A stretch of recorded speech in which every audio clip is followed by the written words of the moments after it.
As a photographer हमारे लिए बहुत इंपॉर्टेंट होता है अपने आप को मार्केट करना। और कुछ ऐसी चीज़ें हैं जो मैंने ओवर द ईयर्स सीखी हैं और मैं चाहता हूँ मैं आप लोगों के साथ शेयर करूँ, जो मुझे लगता है आप में से काफ़ी लोगों के लिए बहुत नए पॉइंट्स होंगे। सो स्टार्ट करते हैं video about marketing as a photographer, but उससे पहले इंट्रो।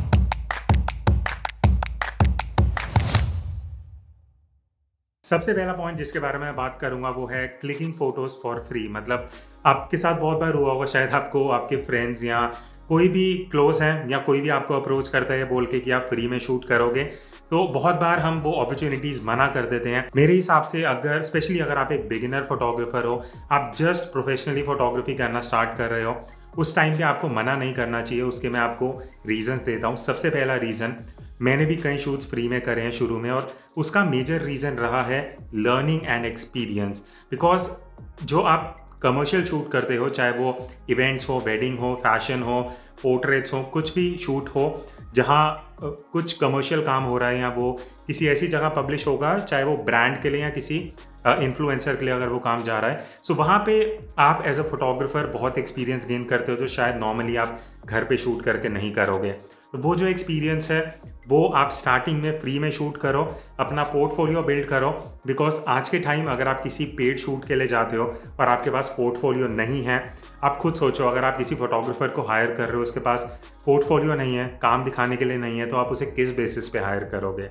तो मेरा सजेशन यही है, आप एक टाइम आता है जहाँ पे आपको फ्री शूट्स करना बंद करना पड़ेगा, और वो टाइम तब होता है जब आपको लग रहा है आपका जो पोर्टफोलियो है वो अच्छा हो चुका है।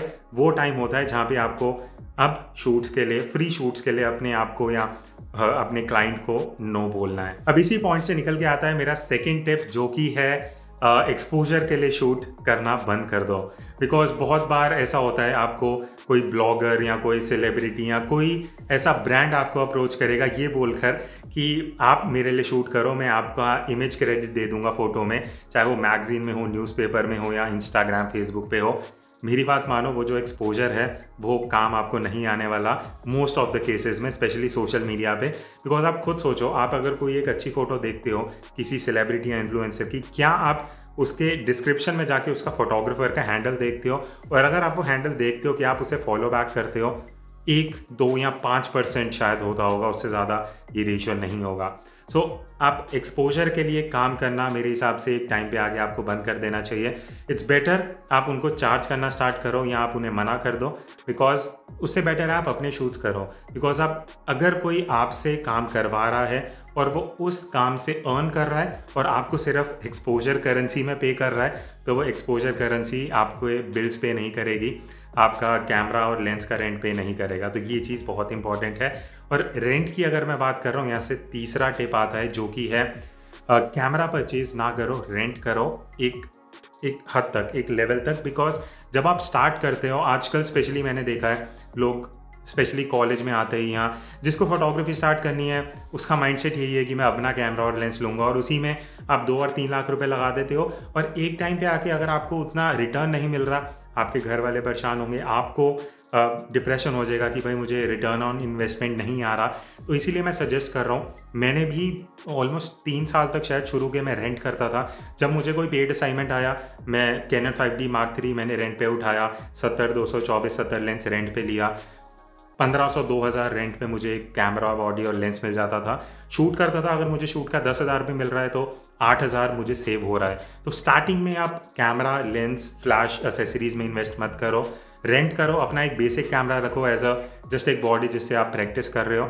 जब एक टाइम पे आपको लगे हाँ मुझे मंथली इतना रिटर्न आ रहा है, तो मैं अफोर्ड कर सकता हूँ एक कैमरा लेने का, जिसका मैं मंथली EMIs ईजिली निकाल सकता हूँ। अब फोर्थ टिप जो मैं आप लोगों को दूंगा वो है, एक डिसीजन होता है क्वालिटी वर्सेस क्वांटिटी का, और ये एक फोटोग्राफर को करना बहुत ज़रूरी है। स्पेशली अगर मैं बिजनेस या मार्केटिंग की बात करूं, बहुत बार क्या होता है कि आप सिर्फ क्वांटिटी में फ़ोटोज़ खींचते रहते हो, आप जैसे अपना शटर बटन प्रेस कर ही जा रहे हो, फ़ोटोज़ क्लिक कर ही जा रहे हो, एंड वहाँ पे एक टाइम पे आके आपको ये डिसाइड करना पड़ता है कि उन क्वांटिटी इमेजेस में से मेरी क्वालिटी इमेजेस कितनी आ रही हैं। तो मेरे हिसाब से आप स्टार्ट करो, जब आप स्टार्ट कर रहे हो शूट करना, आपके लिए मेन एम होना चाहिए क्वांटिटी। बिकॉज क्वांटिटी से आप सीखते हो कहाँ गलतियाँ हैं और क्या सही जा रहा है, क्या गलत जा रहा है। उसके बाद एक लेवल पे आके आपको क्वालिटी पे देखना पड़ेगा, बिकॉज अगर आप कल को पेड शूट्स भी कर रहे हो सो वहाँ पे इवन आपका क्लाइंट वॉच कर रहा है और अगर वो देख रहा है कि वो एक फ़ोटो के लिए 20 या 25 शॉट्स ले रहा है तो वो आपका प्रोफेशनलिज्म अच्छा नहीं दिखाता। सो अगर आप उस तरफ प्रोसेस कर रहे हो, प्रोग्रेस कर रहे हो जहाँ आप अपने आप को एज अ प्रोफेशनल इस्टेब्लिश करना चाह रहे हो, सो वहाँ पे बहुत इंपॉर्टेंट होता है कि आप क्वांटिटी से धीरे धीरे क्वालिटी में शिफ्ट करो, जहां आप कम फोटोज में कम क्वांटिटी में अच्छा क्वालिटी निकाल पा रहे हो। अब fifth and last business tip मैं जो दूंगा अगर आप एक फोटोग्राफर हो वो है कॉन्ट्रैक्ट हमेशा रखना।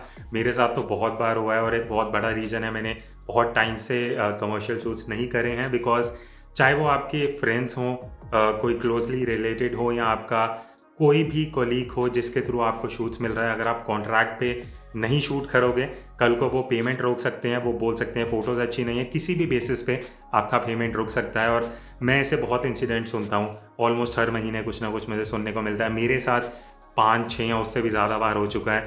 तो मैंने तो सीख ले लिया है कि कॉन्ट्रैक्ट के बिना शूट नहीं करना, चाहे आप जितना भी पर्सनली जानते हो, क्योंकि अगर वो पर्सन जो आपका क्लाइंट है वो इतना एथिकली नहीं चल रहा, वो भी आपको बिना वजह पेमेंट रोक रहा है, तो आपको भी कहीं ना कहीं वो चीज़ हटानी पड़ेगी और कॉन्ट्रैक्ट पे जाना पड़ेगा। एंड अगर वो पे नहीं कर रहे आप उन्हें बोल सकते हो कि मैं लीगली स्यू कर सकता हूँ। तो ये कुछ 5 बिजनेस टिप्स थे जो मुझे लगता है आपके लिए काफ़ी हेल्पफुल रहेंगे, स्पेशली जो बिगिनर्स हैं उनको ये हेल्प कर सकता है। शायद आपको ये चीज़ें ना बताऊँ, कहीं ना कहीं आप अगर प्रोफेशनल फोटोग्राफर बनना चाह रहे हो ये 5 चीज़ें ध्यान में रखना है एंड आई एम श्योर आपके लिए हेल्पफुल रहेंगी।